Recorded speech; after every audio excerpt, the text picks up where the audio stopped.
Phone call తో మీ బంగారాన్ని విడిపించి ప్రెజెంట్ మార్కెట్ రేట్ కే కొని బ్యాలెన్స్ అమౌంట్ ని క్యాష్ గా లేకపోతే సమానమైన బంగారాన్ని మీకిస్తుంది అక్షయ గోల్డ్ హబ్. అమెరికాలో ట్రంప్ ప్రభుత్వానికి వ్యతిరేకంగా పలు నగరాల్లో భారీ ఎత్తున నిరసనలు జరిగాయి. గ్రీన్లాండ్, వెనజువెలా విషయంలో ట్రంప్ సర్కారు వైఖరిని ఆందోళనకారులు తప్పుబట్టారు. అక్రమ వలసదారులనే కాకుండా శ్వేత జాతీయులు కాని ప్రతి ఒక్కరిని ఇమ్మిగ్రేషన్ అధికారులు లక్ష్యంగా చేసుకుంటున్నారని మండిపడ్డారు.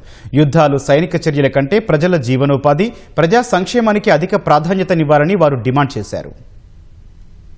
అమెరికాలో ట్రంప్ ప్రభుత్వ విదేశాంగ విధానాలు, ఇమిగ్రేషన్ ఎన్ఫోర్స్మెంట్ దాడులకు వ్యతిరేకంగా మంగళవారం అమెరికాలో పలు ప్రధాన నగరాల్లో నిరసనలు వెల్లువెత్తాయి. ట్రంప్ సర్కార్ నిర్ణయాలు అమానవీయంగా ఉన్నాయని ఆరోపిస్తూ వేలాది మంది రోడ్లపైకి వచ్చారు. ప్రధానంగా 3 అంశాలపై తమ గళాన్ని వినిపించారు. ట్రంప్ ప్రభుత్వం అనుసరిస్తున్న ఇమిగ్రేషన్ విధానాన్ని వారు తప్పుబట్టారు. అక్రమ వలసదారులనే కాకుండా శ్వేత జాతీయులు కాని ప్రతి ఒక్కరిని అధికారులు లక్ష్యంగా చేసుకుంటున్నారని నిరసనకారులు మండిపడ్డారు. గ్రీన్లాండ్, వెనిజువెలా అంశాల్లో అమెరికా వైఖరిని నిరసనకారులు తప్పుబట్టారు. మిత్రదేశాలతో సత్సంబంధాలను దెబ్బతీసేలా ట్రంప్ ప్రభుత్వం వ్యవహరిస్తోందని ఆవేదన వ్యక్తం చేశారు. యుద్ధాలు, సైనిక చర్యల కంటే ప్రజల జీవనోపాధి, ప్రజా సంక్షేమానికే అధిక ప్రాధాన్యత ఇవ్వాలని వారు డిమాండ్ చేశారు. వాషింగ్టన్ డీసీలోని వైట్ హౌస్ వెలుపల సుమారు 1000 మంది నిరసనకారులు గుమిగూడి ప్రభుత్వానికి వ్యతిరేకంగా నినాదాలు చేశారు.